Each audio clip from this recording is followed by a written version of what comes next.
Welcome to ఆర్5 TV news.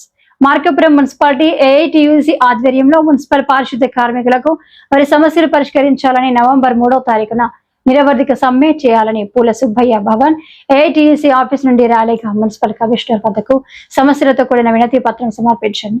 ఈ సందర్భంగా నాయకులు మాట్లాడుతూ 2 సంవత్సరాల నుండి వేతనాలు పెంచలేదు, కార్మికులు రిటైర్మెంట్ అయితే వారి పిల్లలను ఉద్యోగంలో వేసుకోవాలని, సమాన పనికి సమాన వేతనం ఇవ్వాలని, మున్సిపల్ వర్కర్లకు కొబ్బరి నూనె సబ్బులు ఇవ్వాలని, డైలీ వేజెస్ కార్మికులకు అవుట్సోర్సింగ్ కార్మికులుగా తీసుకోవాలని, పర్మనెంట్ కార్మికులు వారి సమస్యలు పరిశీలించాలని, కార్మికులకు పనిముట్లు వెంటనే ఇవ్వాలని 15 డిమాండ్లతో కూడిన వినతి పత్రాన్ని ఇన్ఛార్జ్ కమిషనర్ ఏఈకి ఇచ్చారు. ఈ కార్యక్రమంలో మున్సిపల్ మాజీ వైస్ చైర్మన్ అందే నాసరయ్య, షేక్ కాసిం, ఏఐటీయూసీ జిల్లా కార్యదర్శి టి హరిబాబు, జి రామయ్య, వెంకటయ్య, మహిళా కార్మికులు పాల్గొన్నారు.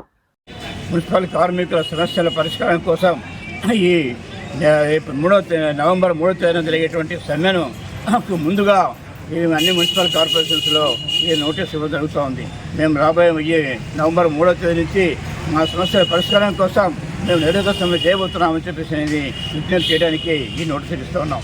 మా సమస్యలు ఏంటంటే అపరిశుభ్రంగా ఉన్న సమస్యలు ఏంటి, ప్రధానంగా మా ఈ మున్సిపల్ కార్మికులు అందరినీ కూడా పర్మనెంట్ చేయాలని చెప్పేసి, అట్లాగే చనిపోయిన రిటైర్డ్ అయిన వారి స్థానంలో వాళ్ళ పిల్లలకు మరో ఉద్యోగాలు ఉద్యోగాలు కల్పించాలని చెప్పేసి, అట్లాగే సుప్రీంకోర్టు ఆర్డర్స్ ప్రకారము 26,000 రూపాయలు నెల జీతం ఇవ్వాలని చెప్పేసి, అట్లాగే పెండింగ్లో ఉన్నటువంటి సమస్యలు ఏదైతే ప్రతి మున్సిపాలిటీలో ఏదో చెప్పులు, బట్టలు, సబ్బులు, నూనెలు ఇవ్వాల్సినటువంటివి అవన్నీ కూడా సకాలంలో ఇవ్వాలని చెప్పేసి, అట్లాగే పనిముట్లు కూడా వెంటనే ఇప్పించాలని చెప్పేసి, రిపేర్లు ఉన్నటువంటి వాహనాలన్నీ కూడా చెత్త సేకరణ వాహనాలను కూడా రిపేర్లు ఉన్నటువంటి వాహనాలను వెంటనే నిధులు కేటాయించి వాటిని రిపేర్ చేసి మాకు పోయి మా వర్కర్లకు అందుబాటులో ఇవ్వాలని చెప్పేసి, అట్లాగే పట్టణం యొక్క జనాభా ప్రాతిపదికన వారందరికీ అంటే మళ్ళీ అధికంగా అంటే ఇప్పుడు ఈ వర్కర్స్ను పెంచాలని చెప్పేసి దానికోసం కూడా ఈరోజు రాష్ట్ర వ్యాప్తంగా సమ్మె ఈ రేపు 23వ తేదీ నుంచి నవంబర్ 3 సమ్మె చేయబోతున్నాం.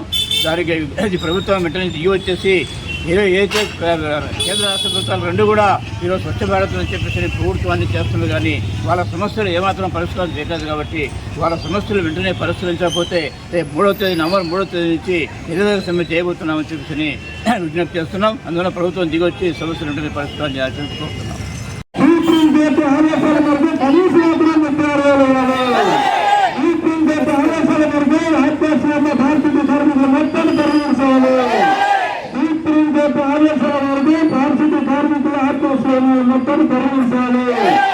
నవంబర్ 3వ తారీఖు